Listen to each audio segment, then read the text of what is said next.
قتیلہ کے بھاگ جانے کے اگلے دن جب بنو احمر کو صورتحال کا ادراک ہوا، اس وقت تک قبیلہ کو غائب ہوئے کئی گھنٹے بیت چکے تھے۔ سردار کی موت بنو احمر کے لیے بہت بڑا دھچکا تھا۔ یکے بعد دیگرے دو سردار کیدار بن ثابت اور زواب بن ثابت ایک لڑکی کے ہاتھوں قتل ہو چکے تھے۔ ان کے تیسرے بھائی نجار بن ثابت نے سرداری کا حلف اٹھاتے ہی سب سے پہلا کام یہی کیا کہ 500 لڑاکوں کے ہمراہ بنو نصر کا رخ کیا۔ سہ پہر کو روانہ ہونے والا لشکر رات کے آخری پہر بنو نصر کے گرد گھیرا ڈال چکا تھا۔ طلوع آفتاب تک وہ گھیرا تنگ کر کے خیموں کے شہر کے قریب پہنچ چکے تھے۔ بنو نصر کے لوگوں کو جاگنے کے بعد اس خطرناک صورتحال کا ادراک ہوا تھا۔ جو ہی یہ خبر سردار جبلہ تک پہنچی، وہ متوحش ہو کر اپنے خیمے سے نکلا۔ چند لمحوں بعد وہ سردار نجار بن ثابت کے سامنے موجود تھا۔ یہ صورتحال میری سمجھ سے بالاتر ہے، نجار سختی سے بولا۔ انجان بننے سے تمہاری جان نہیں چھوٹ سکتی۔ جبلہ شاکی ہوا۔ نجار بن ثابت، میں بنو نصر کا سردار ہوں اور تمہیں ایک سردار سے بات کرنے کا سلیقہ ہونا چاہیے۔ نجار نخوت سے بولا، تم بنو احمر کے سردار کو گفتگو کا سلیقہ سکھاؤ گے؟ سردار؟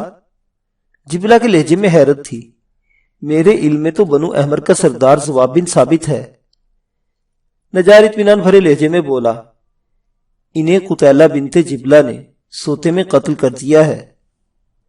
جبلہ حقیقی معنوں میں حیرت سے اچھل پڑا تھا۔ کہاں ہے وہ؟ جبلہ نے دکھ بھرے لہجے میں پوچھا۔ یہ تو تم نے بتانا ہے۔ سردار نجار، یقیناً تمہارے علم میں ہوگا کہ 2 دن پہلے میں نے اسے دلہن بنا کر ودا کیا تھا۔ اس نے پہلی ہی رات بنو احمر کے سردار کی شرافت کا یہ صلہ دیا کہ سوتے میں اسے قتل کر دیا اور خود وہاں سے بھاگ گئی۔ بلا شک و شبہ اس کی منزل بنو نصر ہی ہوگی۔ نہیں، وہ یہاں موجود نہیں، اور اگر حقیقت میں اس نے بنو احمر کے معزز سردار کو سوتے میں قتل کیا ہے تو آج اور ابھی سے بنو نصر کا سردار ہونے کے ناطے میں اس سے برات کا اعلان کرتا ہوں۔ آج کے بعد اس کا درجہ ترید ہے۔ اس کی کسی فعل کی ذمہ داری نہ بنو نصر قبیلہ لے گا اور نہ اسے نقصان پہنچنے کی صورت میں بدلہ یا خون بہا لینے کا حقدار ہوگا۔ نجار معنی خیز لہجے میں بولا، مجھے یقین دلاؤ کہ وہ یہاں موجود نہیں ہے۔ تم تلاشی لے سکتے ہو۔ یہ کہتے ہوئے جبلہ کے دل میں یہ اندیشہ ضرور موجود تھا کہ کہیں وہ عریسہ کے خیمے میں نہ چھپی ہو، مگر قتیلہ کے اس فعل کے بعد وہ اس کی طرفداری کرتے ہوئے پورے قبیلے کو قربان نہیں کر سکتا تھا۔ گہرا سانس لیتے ہوئے نجار اپنے آدمیوں کی طرف متوجہ ہوا۔ تمام خیموں کی اچھی طرح تلاشی لینی ہے۔ تھوڑی دیر میں گھیرا ڈالنے والے افراد بنو نصر کے خیموں میں پھیل گئے تھے۔ گو بنو احمر کے قبیلے کی تلاشی لینے کی اجازت دینا بنو نصر کے سردار جبلہ بن کنانہ کے لیے توہین کا باعث تھا، لیکن قبیلے کو تباہی سے بچانے کے لیے اسے یہ کڑوا گھونٹ بھرنا پڑا۔ تلاشی کا نتیجہ بنو احمر کی ناکامی کی صورت میں برآمد ہوا تھا۔ قتیلہ کی بازیابی نہ ہونے پر بنو احمر کے پاس جھگڑے کی وجہ باقی نہیں رہی تھی۔ نجار نے کہا، کیا میں امید رکھوں کہ بنو احمر کے مجرم کی بنو نصر آمد پر سردار اسے ہمارے حوالے کرنے کا فیصلہ کرے گا؟ جسے میں نے آگ کر دیا ہو، اس کی قبیلے میں واپسی ممکن نہیں ہے۔ باقی بنو احمر میں اپنے مجرم کو تلاش کرنے کے جو سزا دینا چاہے، ہمیں کوئی اعتراض نہیں ہوگا۔ نجار معنی خیز لہجے میں بولا، بہرحال ہم کچھ عرصہ تک بنو نصر کی نگرانی جاری رکھیں گے، کیونکہ ایک چھوکری زیادہ عرصہ قبیلے سے دور رہ کر زندگی نہیں گزار سکتی۔ جبلہ طنزیہ لہجے میں بولا، اپنے کھوجیوں کی مدد لینا تھی۔ اس کی خوش قسمتی کے تیز ہوا کی وجہ سے ہم اس کے نقشے پا گم کر بیٹھے ہیں۔ بہرحال اتنا بڑا مسئلہ نہیں ہے، اس کی واپسی کی جگہ ہمیں معلوم ہے، اس لیے اس کی تلاش میں دائیں بائیں پھر کر وقت ضائع کرنے کے بجائے میں اس جگہ کی نگرانی کرانا زیادہ ضروری سمجھوں گا۔ جبلہ کی اس بات کا جواب دیے بغیر وہ واپس مڑ گیا۔ وہ قتیلہ سے جتنا بھی خفا ہوتا، یہ حقیقت تو تبدیل نہیں ہو سکتی تھی کہ وہ اس کی چہیتی بیٹی تھی۔ بنو احمر کا سردار بھی اپنے آدمیوں کے ہمراہ واپس مڑ گیا تھا۔ اسے پوری امید تھی کہ وہ قتیلہ کو بنو نصر میں گرفتار کر لیں گے، مگر اسے مایوسی ہوئی تھی۔ بنو نصر کے سردار جبلہ کے اپنی بیٹی کو آگ کرنے کے بعد وہ بنو نصر کے کسی قسم کا مطالبہ نہیں کر سکتا تھا۔ یوں بھی جبلہ تو اپنی بیٹی کو بنو احمر کے سردار کے ہمراہ رخصت کر چکا تھا، اور رخصتی کے بعد شوہر کی ذمہ داری ہوتی ہے نہ کہ باپ کی۔ طلوع آفتاب کے بعد بھی اس کا سفر جاری تھا۔ گھوڑے پر بیٹھ کر مسلسل سفر کرنا بھی حد درجہ تھکاوٹ کا سبب بنتا ہے، مگر وہ پہلی بار اتنا طویل سفر نہیں کر رہی تھی۔ ہوش سنبھالتے ہی اس نے مردانہ مشاغل میں دلچسپی لینا شروع کر دی تھی۔ لڑکیوں کے کھیل اور رہن سہن کے طریقے اسے شروع ہی سے ناپسند تھے۔ اس کے سینے میں ایک بے رحم دل دھڑک رہا تھا۔ اپنا فائدہ اور مفاد ہمیشہ سے اس کی پہلی ترجیح رہا تھا۔ اس نے اگر کسی کو عزت دی تھی تو وہ عریسہ تھی، وہ بھی اس لیے کہ عریسہ اس پر اپنی جان چھڑکتی تھی۔ اور کہتے ہیں دل کو دل سے راہ ہوتی ہے۔ محبت اور توجہ تو ایسے منتر ہیں جن سے وحشی جانوروں کو بھی اپنے بس میں کیا جا سکتا ہے۔ وہ تو پھر بھی انسان تھی، اور عریسہ کی محبت و شفقت نے اس کے پتھر دل میں بھی عریسہ کے لیے محبت، خلوص اور ہمدردی بھر دی تھی۔ وہ محبت جو اسے سگی ماں جندلہ سے ہونا چاہیے تھی، وہ عریسہ کی جانب منتقل ہو گئی تھی۔ عریسہ کے بعد وہ اپنے باپ کو چاہتی تھی، لیکن بنو احمر کے ساتھ ہونے والے تنازع میں جبلہ نے جو سلوک اس کے ساتھ کیا تھا، اس کے بعد اس کے دل سے باپ کی عزت و احترام بھی رخصت ہو گیا تھا۔ وہ اچھی طرح جانتی تھی کہ اگر وہ لوٹ کر بنو نصر چلی جاتی تو اس کے باپ نے بغیر کسی ہچکچاہٹ کے اسے بنو احمر والوں کے حوالے کر دینا تھا۔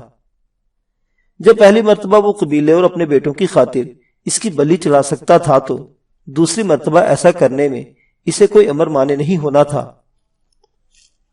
دھوپ میں تیزی آنا شروع ہو گئی تھی۔ اس کی سیاہ آنکھیں سامنے پھیلے صحرا میں کسی ایسے مقام کو تلاش میں سرگردہ تھی جہاں وہ عارضی یا مستقل ڈیرا لگا سکتی۔ اب تو اس کی زندگی میں یوں ہی در بدر پھرنا رہ گیا تھا۔ باپ سے نفرت محسوس کرنے کے باوجود وہ اسے نقصان پہنچانے کے لیے کوئی قدم نہیں اٹھانا چاہتی تھی، کیونکہ سگے باپ کا قتل ہمیشہ کی بدنامی اور ذلت خریدنے کا سبب جانا جاتا۔ اس کا نام عرب داستانوں میں بطور شرمندگی، شقی القلبی اور نفرت کی یاد رکھا جاتا، اور وہ ایسا ہرگز برداشت نہیں کر سکتی تھی۔ اسے شاہ سوار جنگجو، بہادر و دلیر کہلوانا پسند تھا، اور ایسی صلاحیتوں کے حامل اپنے والد کو قتل کرنے کا سوچا بھی نہیں کرتے۔ گھڑی بھر کے مزید سفر کے بعد اسے دور چند درخت نظر آئے۔ اس نے گھوڑے کا رخ اس جانب موڑ دیا۔ صحرائے اعظم میں نباتات بہت کم ہیں، اور صحرا کے درمیان میں تو خال ہی خال کوئی درخت نظر آتا ہے۔ البتہ کناروں کے نزدیک نباتات و حیوانات کا نظر آنا عام ہے۔ اس کا ارادہ بھی صحرا کے اندر بہت جانا نہیں تھا، کیونکہ زندگی اسے بھی عزیز تھی۔ سب سے زیادہ خطرناک تو ریت کی دلدل تھی، جو گھوڑے کو ماں سوار نگلنے کی صلاحیت رکھتی تھی۔ وہ درختوں کی جانب بڑھی۔ وہاں کھجوروں کے چند درخت اور کچھ جھاڑیاں نظر آ رہی تھی۔ قریب پہنچنے پر اسے 3 گھوڑے جھاڑیوں سے بندھے نظر آئے۔ گھوڑے کی لگام کھینچ کر اس نے ہانپتے گھوڑے کو روکا۔ خود اس کا لباس بھی پسینے سے تر ہو گیا تھا۔ بالوں پر بندھی کالی پٹی بھی گیلی ہو گئی تھی۔ گھوڑوں سے چند قدم دور دھوئیں کی لکیر، ہلکی سی لکیر پڑی، اور ساتھ ہی اس کی ناک میں بھنے ہوئے گوشت کی اشتہا انگیز خوشبو ٹکرائی۔ یقیناً وہ کوئی جانور بھون رہے تھے۔ قتیلہ کے گھوڑے کی ہنہراہٹ سن کر وہ چونک کر اس کی جانب متوجہ ہوئے۔ اگلے ہی لمحے وہ جھاڑیوں سے نکل کر اس کی طرف بڑھے۔ ان میں سے 2 درمیانی قامت جبکہ ایک لمبے قد کا تھا۔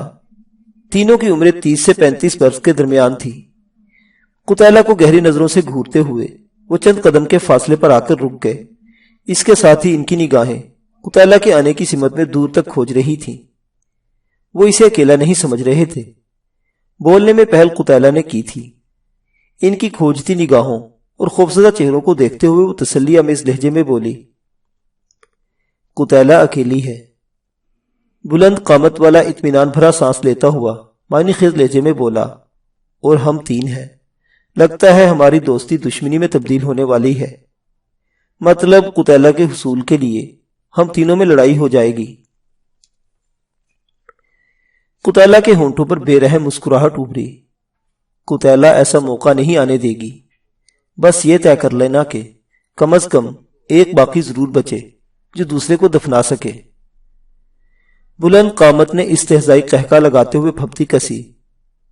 لڑکیوں کو بناؤ سنگھار تک محدود رہنا چاہیے۔ وہ چھلانگ لگا کر نیچے اتری۔ لڑکی ہونے کے باوجود اس کا قد کافی لمبا تھا۔ تلوار بے نیام کرتے ہوئے وہ اطمینان سے بولی، اگر تم شکار کی غرض سے ادھر نہیں آئے اور ترید ہو تو قبیلہ قتیلہ کو تمہاری موت پر افسوس ہوگا۔ کافی دلچسپ باتیں کرتی ہو، امید کرتا ہوں لڑائی کے بعد بھی اسی طرح محظوظ کرو گی۔ لمبی قامت والے نے بھی ہاتھ میں تلوار تھام لی تھی۔ اس کے تلوار تھامنے کے انداز سے قتیلہ جان گئی کہ وہ منجھا ہوا شمشیر زن ہے، اور یہی وجہ تھی کہ اس کے چہرے پر اعتماد اور آنکھوں میں تمسخر ہویدا تھا۔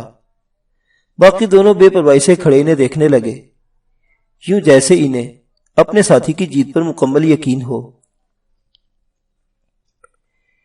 میرا نام سردار زادی قتیلہ بنت جبلہ بن کنانہ ہے، اور نصر کی قسم تم اپنی حماقت پر بہت جلد پچھتانے والے ہو۔ وہ زور سے ہنسا، ڈرو مت، میں تمہیں قتل نہیں کرنے والا۔ لیکن قتیلہ ایسا کوئی وعدہ نہیں کر سکتی، اس لیے تمہیں ضرور ڈرنا چاہیے۔ یہ کہتے ہوئے اس نے پینترا بدلتے ہوئے اس صورت سے تلوار کا وار کیا کہ طویل قامت بمشکل سوار سے بچ سکا۔ دونوں تلواروں کے ٹکرانے سے چھنچناہٹ پیدا ہوئی اور پھر یہ ساز مسلسل بجنے لگا۔ قتیلہ کے تابڑ توڑ وار وہ اپنی تلوار پر روکتا ہوا الٹے قدموں پیچھے ہٹنے لگا۔ کوشش کے باوجود وہ جوابی وار نہیں کر پا رہا تھا۔ ایک خوبصورت دوشیزہ کے ساتھ اس نے لطف اندوز ہونے کے لیے مقابلہ شروع تو کر دیا تھا، مگر اب وہ لڑائی اس کے گلے پڑ گئی تھی۔ قتیلہ کو دیکھتے ہوئے اسے ذرا بھر اندازہ نہیں تھا کہ وہ اتنی ماہر شمشیر زن ہوگی۔ اچانک اس کا پاؤں پھسلا اور وہ نیچے گرا۔ گرتے ہی اس نے ایک دم کروٹیں تبدیل کرتے ہوئے قتیلہ سے فاصلہ پیدا کیا اور اچھل کر کھڑا ہو گیا۔ چہرے پر چھایا استہزاء، پریشانی اور جھلاہٹ میں تبدیل ہو گیا تھا۔ کھڑا ہوتے ہی اس نے حملے میں پہل کی۔ جھکائی دے کر قتیلہ نے اس کا وار خطا کیا۔ وہ بے اختیار گھوم گیا تھا۔ اس سے پہلے کہ وہ سنبھلتا، قتیلہ کی زوردار لات اس کے کولوں پر پڑی اور وہ منہ کے بل نیچے گر گیا۔ اس نے تڑپ کر اٹھنے کی کوشش کی۔ وہ بمشکل سیدھا ہو پایا تھا کہ قتیلہ نے تلوار کی نوک اس کی گردن سے لگا دی۔ ایک دم وہ ساکت ہو گیا تھا۔ میں شکست تسلیم کرتا ہوں۔ تلوار سے چھوڑتے ہوئے اس نے ہاتھ اٹھا لیے۔ قتیلہ کے ہونٹوں پر زہریلی ہنسی نمودار ہوئی۔ احسان ہے تمہارا، وہ ہکلایا، معاف کر دو۔ صرف یہی قتیلہ کو نہیں آتا۔ نفی میں سر ہلاتے اس نے تلوار کو دونوں ہاتھوں میں تھام کر سر سے بلند کیا۔ وہ گڑ گڑایا، آپ کا احسان ساری زندگی یاد رکھوں گا۔ شکار کے لیے آئے ہو یا ترید ہو؟ وہ سورج سے بولا، ہم تینوں ترید ہیں، قبیلوں سے دھتکارے ہوئے ہیں۔ قتیلہ کو احسان کرنے اور رحم دلی سے نفرت ہے، البتہ خوش قسمت ہو کہ قتیلہ کو تمہاری ضرورت ہے۔ یہ کہتے ہوئے وہ اس کے دونوں ساتھیوں کی جانب مڑی۔ تم دونوں اکٹھے ہی آ جاؤ، علیحدہ علیحدہ مقابلہ کرنے میں وقت ضائع ہوگا۔ نسبتاً بڑی عمر والے نے جلدی سے کہا، اگر آپ ملکان بن نول کو اتنی آسانی سے شکست دے سکتی ہیں تو ہم کس شمار میں ہیں؟ ہمیں لڑے بغیر شکست تسلیم ہے۔ وہ ہنسی، اتنے عقل مند لگتے تو نہیں ہو۔ دوسرا بولا، عقل مند نہ صحیح، آنکھوں والے تو ہیں۔ ایک لمحہ انہیں گھورنے کے بعد قتیلہ نے سر ہلاتے ہوئے تلوار نیام میں کر لی۔ ملکان بن نول اس کے عقب میں آ کر کھڑا ہو گیا تھا۔ اس کے انداز میں ایک قسم کی مروبیت اور عقیدت تھی۔ قتیلہ اس کی جانب متوجہ ہوئی۔ تو تمہارا نام ملکان بن نول ہے؟ جی سردار زادی۔ اس نے اس بات میں سر ہلاتے ہوئے نسبتاً بڑی عمر والے کی طرف اشارہ کیا۔ یہ قریب بن قلی اور دوسرا عامر بن اسود ہے۔ قتیلہ مستفسر ہوئی، کس قبیلے سے ہو؟ ملکان نے جواب دیا، میرا تعلق بنو فراز سے ہے اور یہ دونوں بنو عیان کے ہیں۔ قتیلہ کے سوالات جاری رہے، قبیلہ بدر کیوں ہوئے؟ میرا خیال ہے بیٹھ کر بات کرنا مناسب رہے گا، ملکان نے مشورہ دیا۔ کہتے ہوئے قتیلہ نے اس بات میں سر ہلا دیا۔ تھوڑی دیر بعد وہ بیری کے نیچے بیٹھے باری باری اپنی کہانی سنا رہے تھے۔ ملکان بن نول نے بنو ازرق قبیلے کی ایک عورت طبقہ کے عشق میں مبتلا ہو کر اس کے شوہر کو قتل کر دیا تھا۔ اپنے آدمی کا بدلہ لینے کے لیے بنو عذرا والے جنگ پر تیار ہو گئے تھے، لیکن بنو فراز کے سردار نے خون بہا دے کر صلح کر لی۔ طبقہ شوہر کے قتل کے بعد اس کے چھوٹے بھائی کے قبضے میں آئی۔ وہ 3-4 ماہ بعد اس کا دوسرا شوہر بھی ملکان کے ہاتھوں مارا گیا۔ دوسری مرتبہ بھی اس کے قبیلے والوں نے مل جل کر اس کی طرف سے خون بہا ادا کر کے اس کی جان چھڑائی۔ اور پھر دوسری واردات کو مہینہ بھی نہیں گزرا تھا کہ ملکان بن نول نے گھڑ دوڑ کے مقابلے کے دوران اپنے برابر گھوڑا بھگانے والے سوار کو لات مار کر نیچے گرایا۔ گھڑ سوار گردن کے بل نیچے گرا اور اس کی گردن ٹوٹ گئی تھی۔ مرنے والے گھڑ سوار کا تعلق بنو جمل سے تھا۔ قریب تھا کہ دونوں قبیلوں کے درمیان لڑائی چھڑ جاتی، مگر اس وقت بنو فراز قبیلے کے سردار نے ملکان کے فعل سے لا تعلقی کا اعلان کرتے ہوئے اسی قبیلے سے آگ کر دیا تھا کہ ایسا شخص سراسر قبیلے کے لیے نقصان کا باعث تھا۔ سردار کا اعلان سنتے ہی ملکان نے وہاں سے بھاگنے میں دیر نہیں لگائی تھی۔ بنو جمل کے شاہ سواروں نے اس کا پیچھا کرنے کی کوشش کی، مگر ملکان انہیں جل دینے میں کامیاب رہا تھا۔ اسے چھپنے کے لیے رملہ ہی جائے پناہ نظر آیا۔ بنو عیان سے تعلق رکھنے والے فریب بن قلی اور عامر بن اسود دونوں دوست تھے۔ شراب کے نشے میں دونوں کے ہاتھوں قبیلے کے ایک معزز شخص کا قتل ہو گیا۔ اس کے پاس ماندگان خون بہا لینے پر تیار نہیں تھے۔ جان کے خوف سے دونوں فرار ہو گئے، اور پھر اتفاق ہی تھا کہ ان کی ملاقات ملکان بن نول سے ہو گئی۔ تب سے وہ اکٹھے رہ رہے تھے۔ انہیں قبیلے سے بھاگے وہ مہینہ ہونے کو تھا۔ اپنی کہانی سنا کر وہ قتیلہ کے بارے میں جاننے کے مشتاق ہوئے۔ قتیلہ نے مختصراً اپنی کہانی دہرا دی تھی۔ اس کی بات کے اختتام پر وہ پہلے سے زیادہ مرعوب نظر آنے لگے تھے۔